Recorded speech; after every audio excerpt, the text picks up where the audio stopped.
¿Cómo contar la historia de Europa?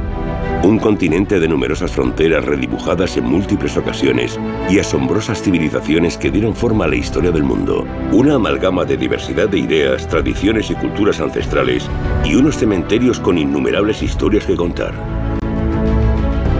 Echemos un vistazo atrás en el tiempo y examinemos más de 2500 años de historia. ¿Qué fue? ¿Qué sigue siendo? ¿Y qué le depara el futuro?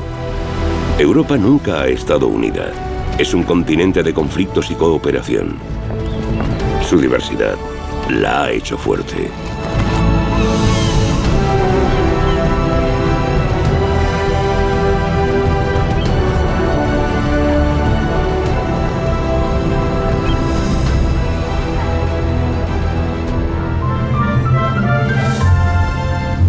Roma, la ciudad eterna, o Città Eterna, como la llaman los romanos. Durante casi un milenio, el Imperio Romano controló Europa. Su patrimonio sigue presente, pero no solo como telón de fondo para los turistas. El Imperio Romano nos dejó mucho más que unas espléndidas ruinas. Tras la caída del Imperio Romano de Occidente, el legado religioso de Roma perdura en Irlanda. La isla Esmeralda se salvó de las invasiones bárbaras que asolaron el continente entre los siglos IV y VI.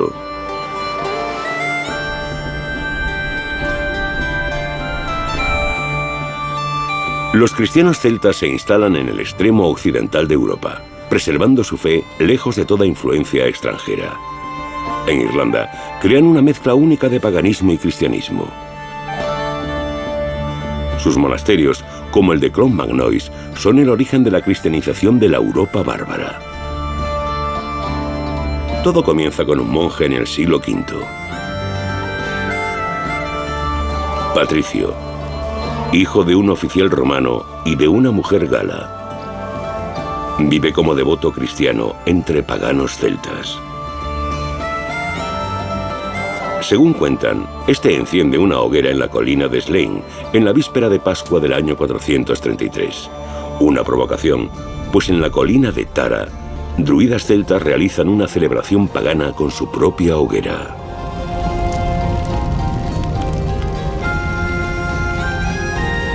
Pero el fuego de Patricio es más imponente y duradero, como su fe. Y a día de hoy, encontramos fuegos de Pascua en muchos puntos de Europa. Patricio se ha convertido en el santo patrón de Irlanda y es celebrado cada 17 de marzo. Todo se tiñe de verde, y no solo en la isla Esmeralda.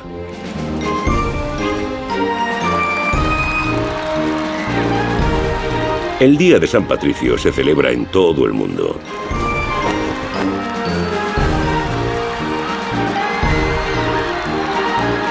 Hay tréboles por doquier, pues se dice que Patricio los usó como símbolo para explicar la Trinidad.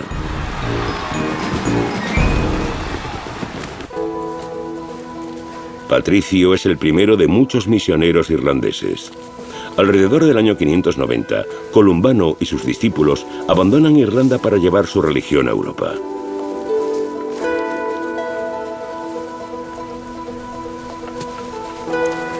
El báculo pastoral, símbolo también de los peregrinos, se convierte en su seña de identidad.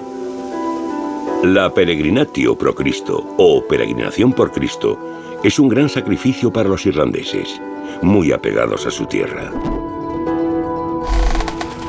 Estos monjes extendieron su fe a Francia, Italia, España, Islandia e incluso las Islas Feroe. Antes de que los europeos empiecen a convertir el mundo, son convertidos ellos mismos. La peregrinación de Columbano concluye en los Vosgos, en el este de Francia. Aquí, en Luxeuil, funda un monasterio que se transforma en el punto de partida de la conversión continental al cristianismo. Columbano añade un nuevo ingrediente a la herencia católica romana: la confesión privada. Todo cristiano debe confesar sus pecados y arrepentirse. Para Dios, todos somos iguales. Incluso los reyes y los obispos deben justificarse ante Dios. Una idea revolucionaria que no se implementa hasta mucho después.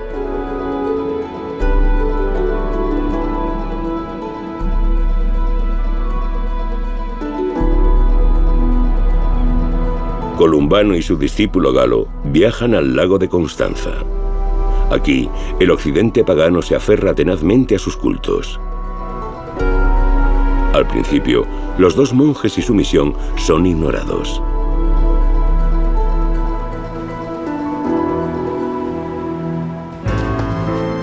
La herencia cristiana de muchos europeos en la actualidad no es aceptada entonces.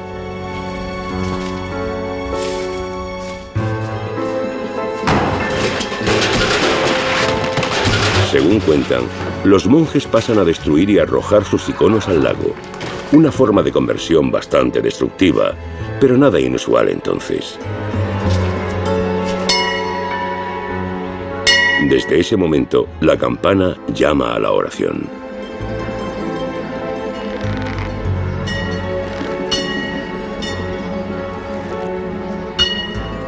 Al principio, los paganos reaccionan descontentos ante el estruendoso credo de los irlandeses.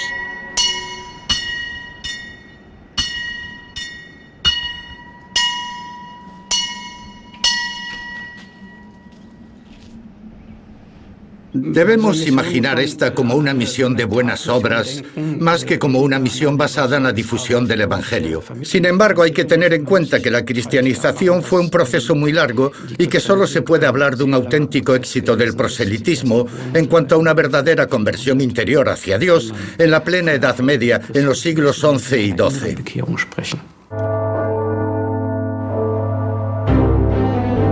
Hoy, Europa ya está acostumbrada al sagrado ruido de las campanas. Este forma parte del sonido de Europa.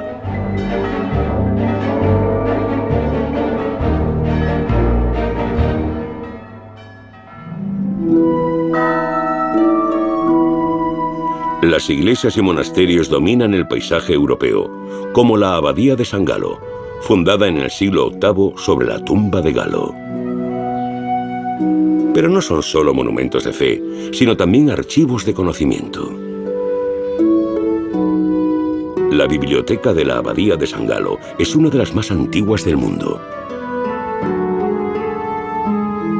Desde principios de la Edad Media, los monjes han atesorado textos, libros y obras de autores antiguos.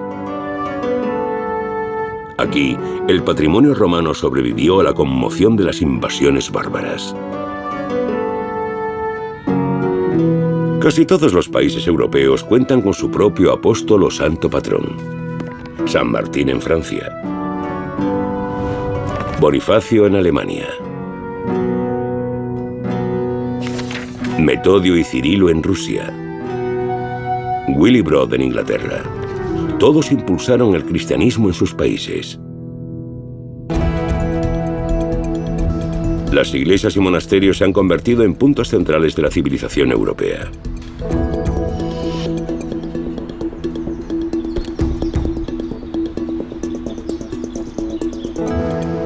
Aquí, la tradición cristiana se mantiene viva.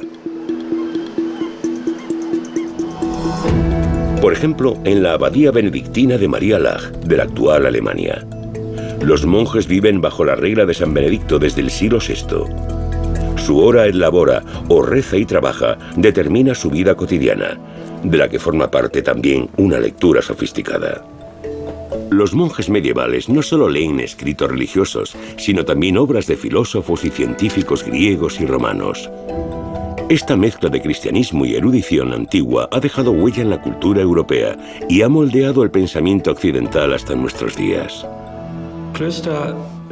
Los monasterios desempeñaron un papel crucial en la historia de la cristiandad occidental, pues conservaron y transfirieron el conocimiento de la antigüedad y se convirtieron en centros de estudio.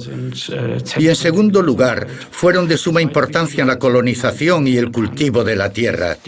Este ha sido el caso desde el principio, pues los monjes se retiraron a zonas con pocos o ningún asentamiento para llevar a cabo su estilo de vida ascético. Dales a los monjes un bosque salvaje y pronto verás espléndidas iglesias y asentamientos humanos. Escribió una vez el poeta y novelista alemán Theodor Fontane. Los monjes hacen cultivable cualquier tierra. Y así se crea el típico paisaje europeo de prados, campos y bosques. El cristianismo se convierte en el pegamento que mantiene unidas las distintas culturas de Europa. En el siglo VIII, un gobernante germano intenta también restablecer la antigua visión imperial de los romanos. Carlomagno. Incluso en vida ya lo llamaban el padre de Europa. El rey de los francos establece el occidente medieval con grandes ideas y su espada. Cada victoria aumenta el radio de su reino. Carlomagno crea un imperio que se extiende desde el Mar del Norte hasta el centro de Italia, desde los Pirineos hasta el río Elba.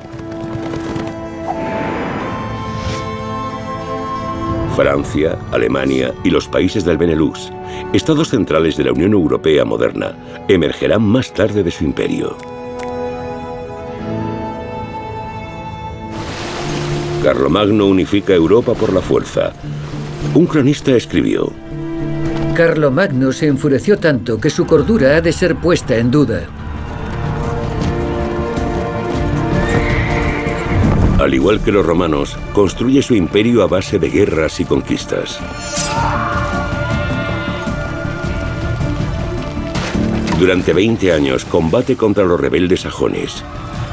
Quiere forzar a los infieles a convertirse al cristianismo. Miles de sajones mueren en el que podría considerarse el primer asesinato en masa en nombre del poder y la fe. En aras de la paz, el líder sajón, Viduquindo, se somete y es bautizado en el año 785. Carlomagno ha alcanzado su objetivo, un solo imperio y una sola fe, su ideal de una Europa cristiana. Carlomagno no es solo el rey de los francos. Carlomagno es un emperador, y su comprensión del término se deriva exactamente de la comprensión romana del mismo. Considera que Dios le ha concedido un poder supremo por alguna razón. No es algo fortuito, sino la elección de Dios para gobernar toda Europa occidental y difundir el cristianismo. Carlomagno hace de Aquisgrán el centro de su imperio, una segunda Roma. El mensaje para el imperio bizantino en el este es claro. Hay un nuevo imperio cristiano en Occidente que reclama también la herencia romana.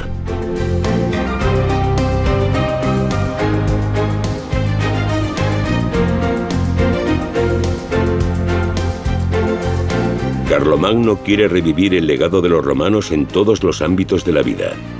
Aquisgrán, su capital, es el centro del llamado Renacimiento carolingio. Aquí, el rey franco avanza en sus ambiciosas reformas de educación, cultura y ciencia.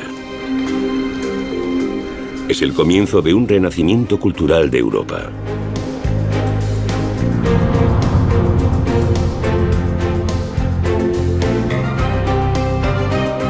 Un nuevo estilo arquitectónico llamado románico es el signo visible de este cambio que dota a Europa occidental de una apariencia común. Sus monumentales edificios de piedra incluyen elementos romanos y cristianos. Las catedrales románicas copian las salas de columnas de los antiguos templos.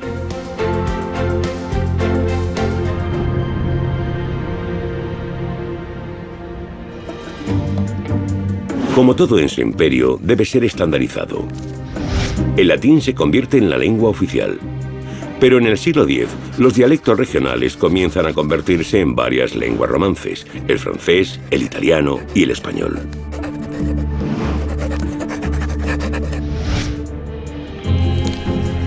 Los franceses montan un cheval, los italianos un cavallo y los españoles un caballo. Pero todos derivan de la palabra latina cavallus.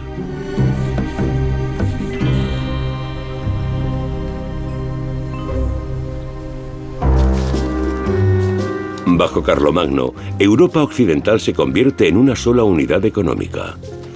Con el fin de impulsar el comercio, aprueba el primer decreto europeo sobre tierra y comercio para mejorar el control y aumentar la productividad. Nada se deja al azar, incluso el cultivo de frutas y verduras es regulado. Es como si los burócratas actuales de la Unión Europea hubieran imitado a Carlomagno. Además, mucho antes del euro, ya existía una moneda única, el denario de Carlomagno.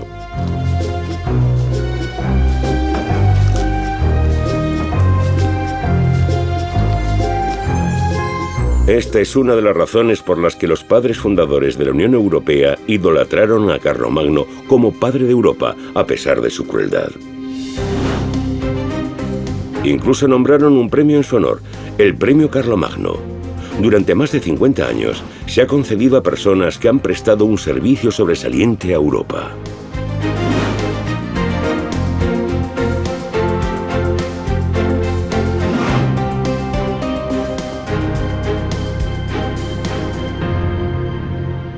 Carlomagno no era el gobernante de toda Europa occidental. Sin embargo, fue importante porque contribuyó a la unificación cultural de un gran imperio, lo que representa la base de la cultura y la ciencia subsiguientes en Europa. En otoño del año 800, Carlomagno y sus tropas cruzan los Alpes.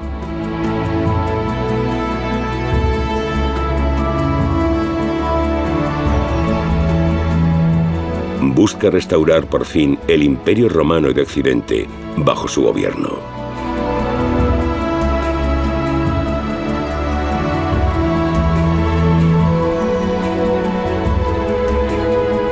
Carlomagno hace del Papa su aliado.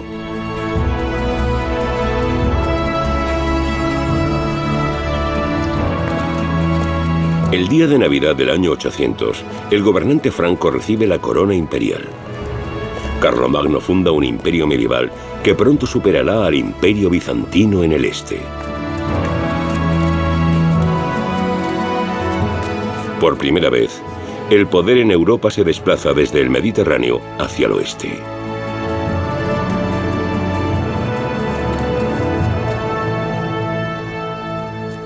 El propio Carlomagno no se consideraba europeo en absoluto.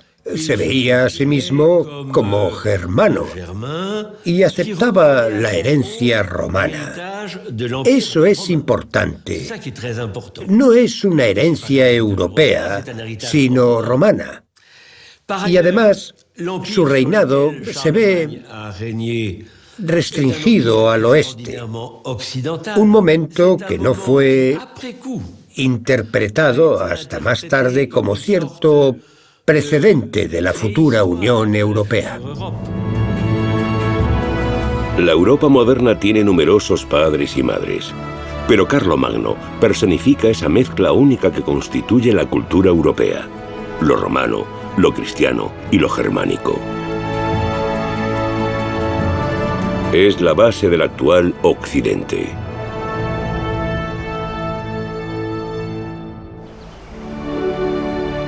Desde la Edad Media, Santiago de Compostela ha sido uno de los lugares de peregrinación más importantes del cristianismo, aparte de Roma y Jerusalén.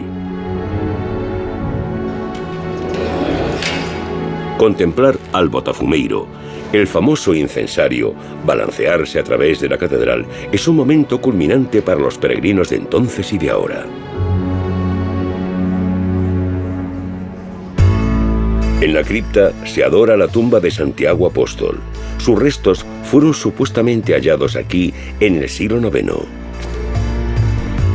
Es a estas reliquias a las que esta ciudad en el extremo de Europa debe todo su significado.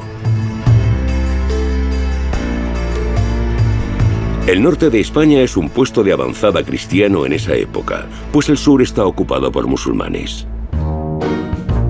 El auge del Islam comienza en la Meca. Según la tradición, el profeta Mahoma funda aquí una nueva religión en el siglo VI. Lo que Dios le había revelado quedaba recogido en el Corán. Tras la muerte de Mahoma, Sus seguidores difunden el Islam por toda la península arábiga adyacente. Con sangre y armas se apoderan del norte de África, Egipto y Palestina, gobernados por el cristiano Imperio Bizantino.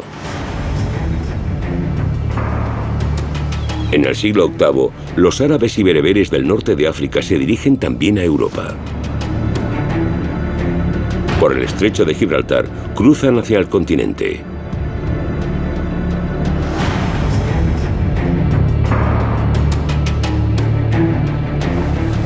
En verano del año 711, una flota de 30.000 combatientes arriba a la costa sur de España.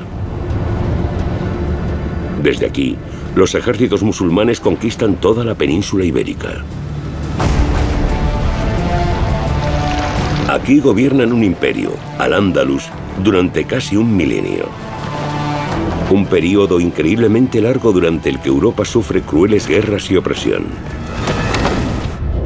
Pero también una larga era de intercambio pacífico entre Oriente y Occidente, la Media Luna y la Cruz. Al-Ándalus representa el apogeo de la cultura, la ciencia, la filosofía y la tecnología europeas. La herencia islámica no solo moldea Al-Ándalus, sino que penetra en el corazón de la península ibérica. La guitarra no es la única importación de Oriente, sino una de muchas más.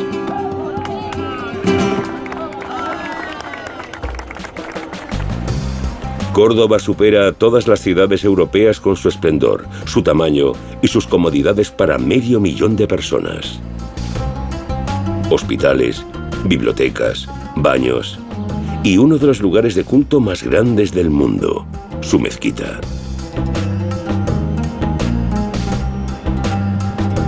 Pero no es una simple mezquita. Bajo sus arcadas, eruditos intercambian puntos de vista y filósofos debaten la relación entre la fe y la razón. Al-Ándalus está muy adelantada a su tiempo. Este gran edificio de columnas simboliza una era de tolerancia.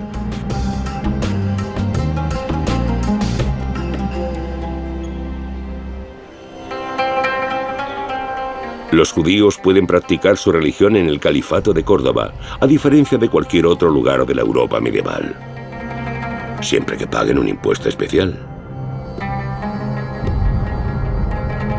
La mayor comunidad judía del continente vivía aquí.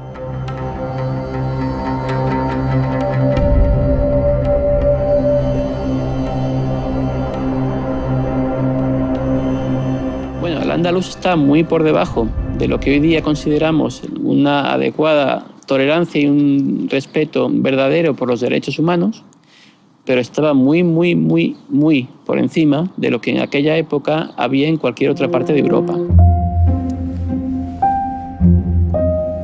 El Islam ve a cristianos y judíos como gente del libro y, por tanto, las considera dhimis, personas protegidas. Las tres religiones se fundamentan en revelaciones divinas.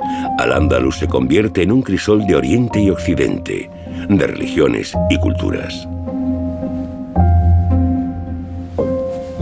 Judíos, cristianos y musulmanes trabajan juntos en un proyecto sin precedentes. Las bibliotecas de Al-Ándalus poseen más libros que el resto de Europa occidental.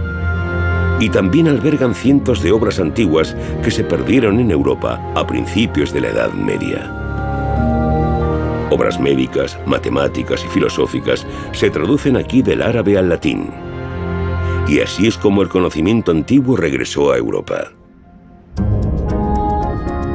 Entre otros factores, esta gran transferencia de conocimiento desencadena el Renacimiento, el redescubrimiento de las antiguas raíces de Europa. Un famoso fresco en el Vaticano lo demuestra. Entre la multitud, un filósofo árabe. Los traductores de Al-Ándalus sientan las bases para las ciencias europeas.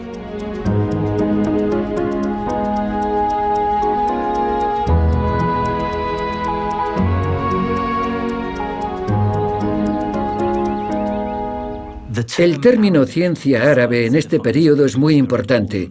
Nótese que no la llamamos la ciencia de los árabes, pues muchos de estos eruditos no eran árabes, sino que venían de distintas partes del imperio. Muchos, por ejemplo, eran persas, y tampoco nos referimos a ella como ciencia islámica, pues bastantes de esos eruditos no eran musulmanes, sino cristianos, judíos, etc. Por tanto, no importa qué religión practicaban estos eruditos o de qué parte del imperio provenían, pues lo que los unía era la lengua franca del imperio en esa época. El árabe era la lengua oficial. Era el idioma del libro sagrado, el Corán, y por ende todo el que quisiera prosperar en la ciencia y la erudición tenía que escribir en árabe. Igual que ahora la lengua de la ciencia internacional es el inglés. Gran parte de lo que los eruditos islámicos han creado, copiado o perfeccionado llega al mundo occidental a través de España. El papel, los instrumentos quirúrgicos y los dispositivos de navegación, como el astrolabio y el compás. Sin ellos, las posteriores expediciones de los europeos no habrían sido posibles.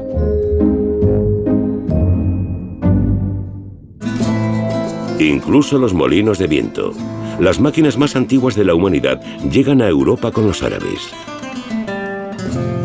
Sus ruedas de paleta suponen una revolución. Forman parte de un sofisticado sistema de riego que transformó una zona árida en un floreciente paisaje. Derrochadoras fuentes solo buscan complacer los sentidos, signo de lujo y opulencia.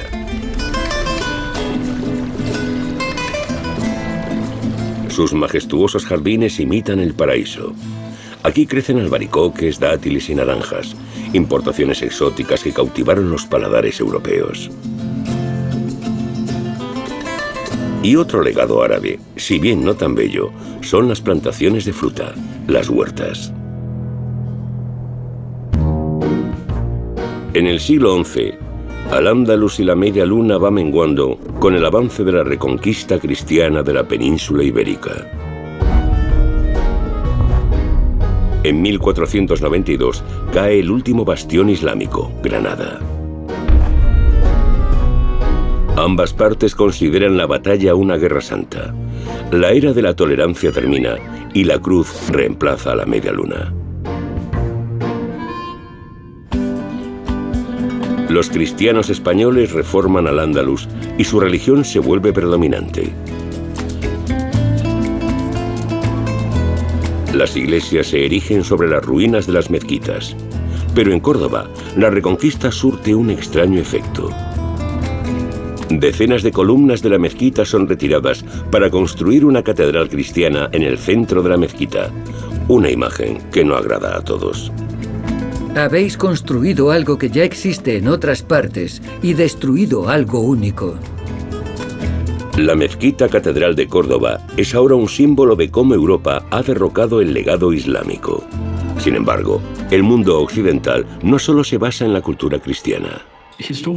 Discutir sobre la Europa cristiana siempre ha sido muy ideológico y es peligroso hacerlo de manera simplificada. Siempre ha habido grandes comunidades musulmanas en el cristianismo occidental, primero en España y Sicilia desde los siglos VII y VIII y en los Balcanes desde el siglo XIV. Europa siempre ha contado con comunidades de la diáspora judía, así que no podemos referirnos a ella como un área cristiana cerrada. El estrecho de Gibraltar. En su punto más angosto, ideas y bienes se intercambiaron una vez. Hoy en día es la frontera sur de la Europa fortificada. Los musulmanes radicales todavía consideran a Andalucía parte del Islam. En 1997, el rey de Arabia Saudí financió una mezquita en Gibraltar, un recordatorio de su pasado islámico, considerado una provocación por algunos cristianos. Hoy viven en la Unión Europea unos 13 millones de musulmanes. Constituyen el 6% de su población y son, en su mayoría, inmigrantes. Sin embargo, la cuestión de si las mezquitas y el Islam tienen cabida en Europa divide a muchos europeos.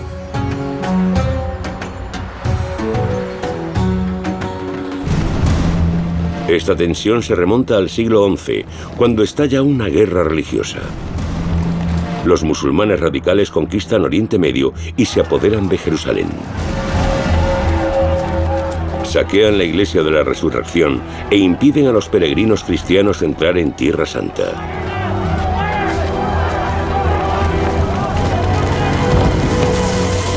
Los cristianos de Oriente piden ayuda a sus hermanos de Occidente.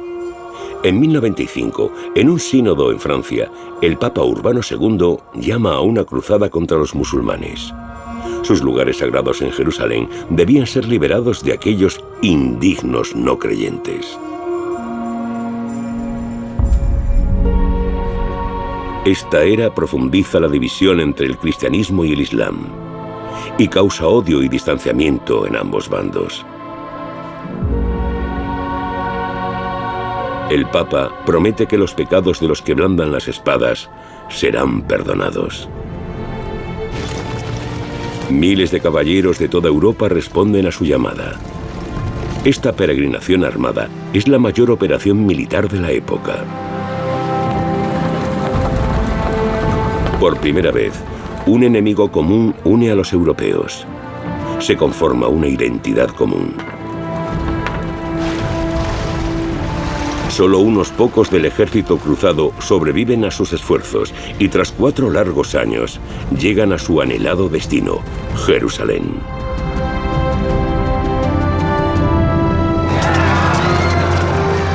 La captura de la Ciudad Santa acaba en un baño de sangre.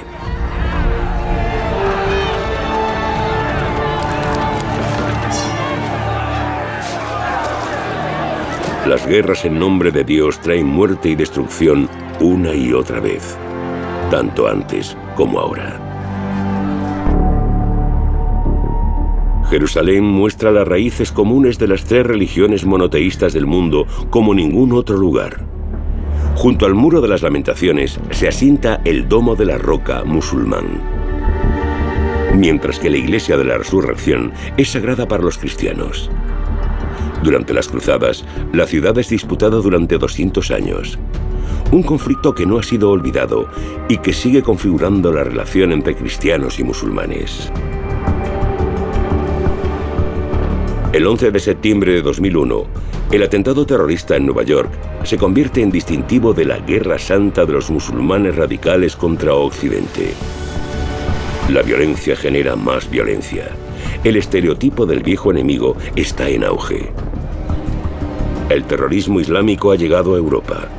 La espiral de odio sigue girando y conduce a más muertes.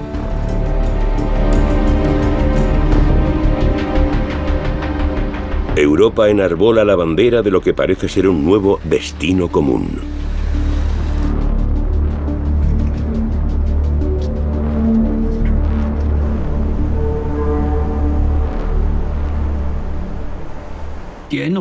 Recordar las cruzadas, tanto en el mundo musulmán como en el occidental, volvió a ser habitual en el siglo XX, como hizo particularmente George W. Bush en su discurso para justificar la guerra de Irak. Este enfrentamiento encubre qué coaliciones cambiantes y qué conflictos se han dado, así como qué simbiosis a largo plazo ha existido bajo el dominio cristiano y musulmán en Tierra Santa. En 1204, otro ejército de cruzados abandona Europa occidental. Pero la avaricia y la sed de saqueos motiva más a los peregrinos armados que la religión. La ruta a Jerusalén pasa por el Bósforo hasta Constantinopla, con sus iglesias y palacios repletos de tesoros.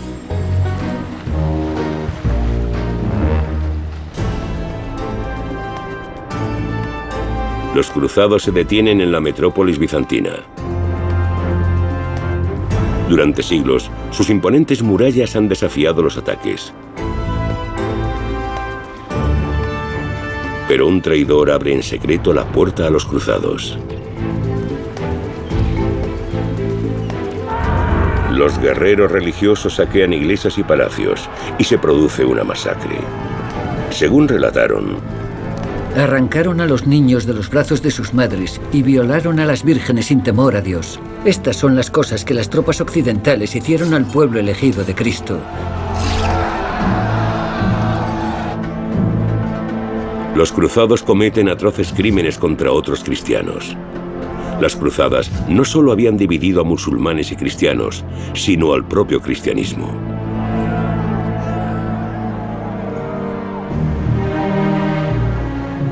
A Occidente no le gusta recordar que el botín de Constantinopla sigue sin ser devuelto. Muchos de los tesoros terminan en Venecia, que financió la cruzada. Las deslumbrantes reliquias de oro y plata de la Basílica de San Marcos son ahora una atracción turística. Todo es arte saqueado de Bizancio. La alienación de los cristianos en Oriente y Occidente comienza en 1054. Es entonces cuando una delegación papal de Roma visita Bizancio para presentar el interdicto del Papa. Cuestiones religiosas y litúrgicas llevaban un tiempo siendo discutidas. Los sacerdotes en Bizancio pueden casarse, no hay celibato como en Roma. Las misas se ofician en griego aquí, pero en latín allá. Aunque se tratan sobre todo sutilezas, como el uso de pan de masa fermentada en la Eucaristía o de obleas sin levadura.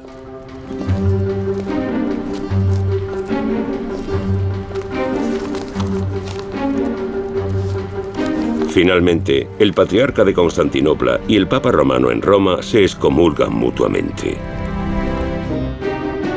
El cristianismo se divide en dos bandos opuestos: los cristianos ortodoxos en Oriente y los cristianos católicos en Occidente. Algo conocido más tarde como el Gran Cisma. Ambas confesiones llevan desunidas desde casi 1000 años.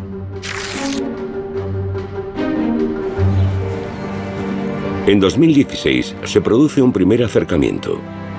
El Papa y el Patriarca ruso se reúnen en Cuba. Un beso en la mejilla como signo de reconciliación.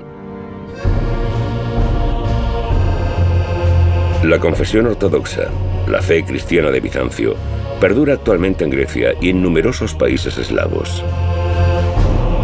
Tras la caída de Bizancio, los gobernantes rusos reclaman la herencia del cristianismo oriental y se autodenominan zares, título derivado de César. Se consideran líderes de los cristianos ortodoxos.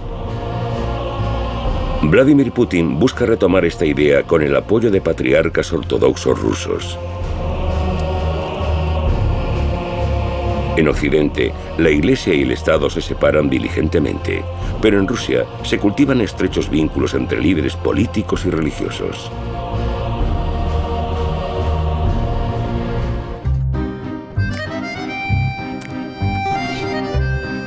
En el siglo XIV, otro gran cisma divide al occidente cristiano, cuando el Papa en Roma es confrontado por dos antipapas, en Aviñón y Bolonia.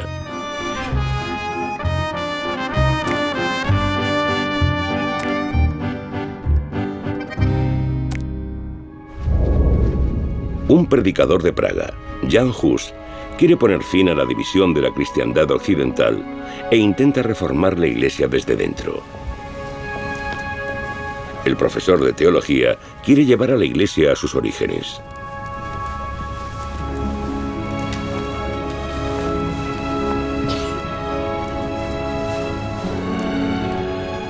La única autoridad que reconoce es la palabra de Dios, la Biblia, no al Papa.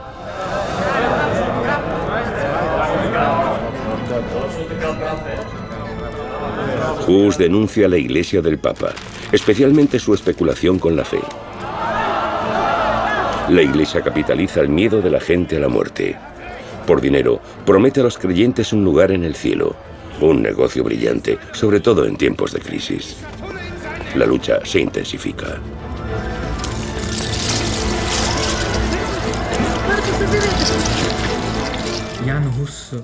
En primer lugar, Jan Hus fue un reformador religioso que vivió en tiempos muy difíciles, gobernado por 3 papas rivales. Esto modeló su postura respecto a la Iglesia. Cuando vio la corrupción de los líderes clericales y seculares, miró hacia Cristo con mayor autoridad, lo cual dio paso a fuertes tensiones con las autoridades de la Iglesia, pero también con las autoridades seculares. Al clero le importuna ese sacerdote que cuestiona la autoridad del papado. De todos, es Juan XXIII, el antipapa de Bolonia, quien defiende a la Iglesia del hereje de Praga.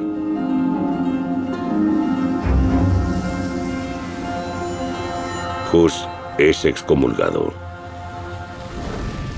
Primero, sus escritos son quemados en nombre de la justa fe. Pero como escribiría después el poeta alemán Heinrich Heine, allí donde queman libros, acaban quemando seres humanos.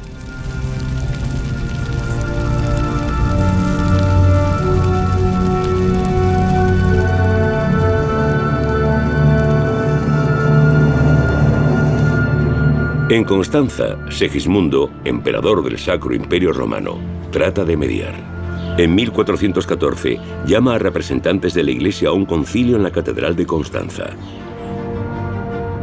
El emperador se ve a sí mismo como defensor de la Iglesia Católica Romana. Pretende acabar con la división del cristianismo de Europa Occidental y lograr que el hereje Jan Hus se arrepienta. Hus acude a Constanza.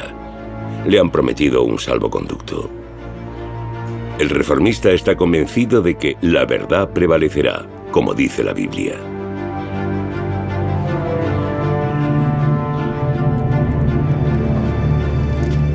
Tan pronto como llega, Hus es despojado de la libertad prometida y es sometido a juicio.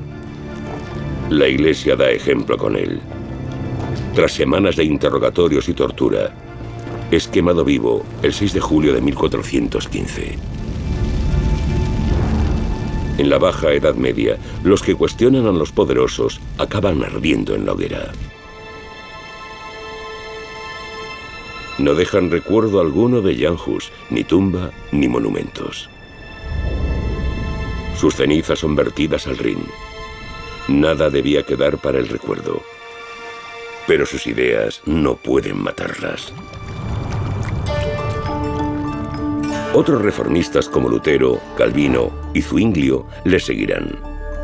Unos 100 años más tarde, lograrán la reforma de la Iglesia en Europa Occidental. Hasta el siglo XIX, Hus no es representado como un héroe nacional checo. La verdad prevalecerá. En la lucha contra el comunismo, Václav Havel retoma la vieja consigna. Esta vez con éxito. Ahora, el verdadero Hus ha sido redescubierto no como ejemplo nacional, sino moral. Hasta ahora no nos habíamos remontado a lo esencial del legado de Hus. Diría que a principios del siglo XXI, en ese laberinto de malos usos e interpretaciones de los siglos pasados, intentamos redescubrir la verdad de Jan Hus, también en dimensiones éticas.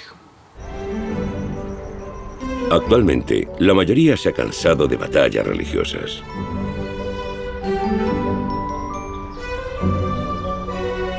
Pero el camino hacia una coexistencia pacífica de todas las religiones es largo.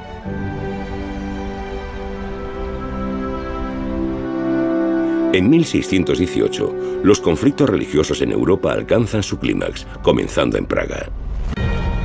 Los protestantes arrojan a los católicos desde una ventana del castillo de Praga.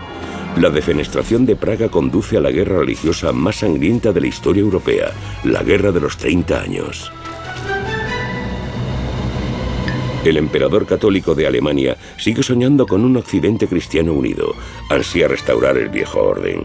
Una sola fe, un solo dirigente y un solo reino. Sus vecinos están alarmados. Dinamarca, Suecia y Francia se unen contra el dominio alemán. Él lucha al frente de la batalla. Gustavo Adolfo, rey protestante de Suecia. En la Guerra de los 30 años, se convierte en la figura principal de los cristianos reformadores. El sueco cree también en la unidad del occidente cristiano, pero bajo su gobierno. Desea ser el primer emperador protestante de Europa.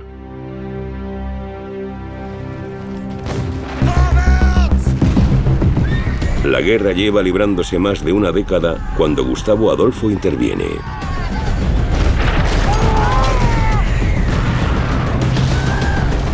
Ninguno de los bandos es capaz de ganar la guerra, ni los católicos ni los protestantes.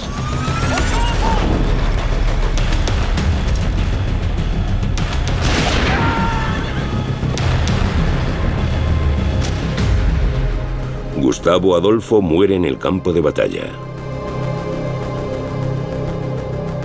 Europa no puede unificarse por la espada o por la fe. Una idea que llega demasiado tarde para el rey sueco. En el siglo XIX, el lugar de su muerte se convierte en un lugar de peregrinación protestante, un monumento. Los suecos recuerdan hoy a su rey con poco patetismo, pero mucha pastelería, sobre todo en Gotemburgo. Su muerte se conmemora anualmente con unos especiales pasteles el día de Gustavo Adolfo. Una dulce manera de olvidar los amargos días de la Guerra de los 30 años.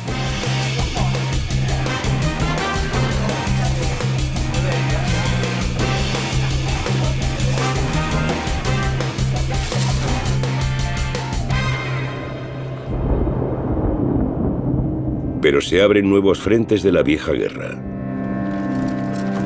Tras los suecos, los franceses se unen a la lucha contra el Sacro Emperador Romano Germano en 1635. Ahora, los católicos luchan contra los católicos. La guerra ya no trata de religión, sino de poder, y en su curso mueren hasta 7 millones de personas en Europa. El conflicto interno del cristianismo occidental plantea interrogantes.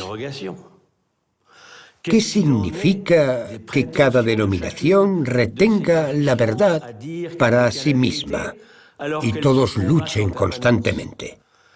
¿No están engañándose a sí mismos? ¿No se puede superar esto nombrando nuevos valores? Esta es una consecuencia del período de la Reforma, la Ilustración. La ciudad alemana de Münster marca un hito en el viaje de Europa hacia la razón. En la provincia de Westfalia se escribe la historia del mundo. Las partes en conflicto se reúnen aquí para encontrar una salida a la situación de bloqueo. Después de 30 años de guerra, todos están al límite. Protestantes y católicos por igual. El agotamiento fuerza la tolerancia. La unidad del occidente cristiano no es más que una ilusión. Una sola fe, un solo dirigente y un solo reino. Este ideal ya no une a los europeos. Los delegados del primer Congreso de Paz del continente buscan una nueva fórmula. Con la Paz de Westfalia, crean una nueva Europa en 1648. En lugar de dominar, se esfuerzan por lograr un equilibrio de poder. En el siglo XVII evolucionó una nueva definición de Europa, una nueva idea de Europa. La Guerra de los 30 años, 3 décadas de sangriento conflicto, es seguida por la reorganización del continente. Los pensamientos de paz y equilibrio cobran más importancia y el concepto que se les ocurre es la nueva Europa. La Paz de Westfalia pone fin a las guerras religiosas en Europa.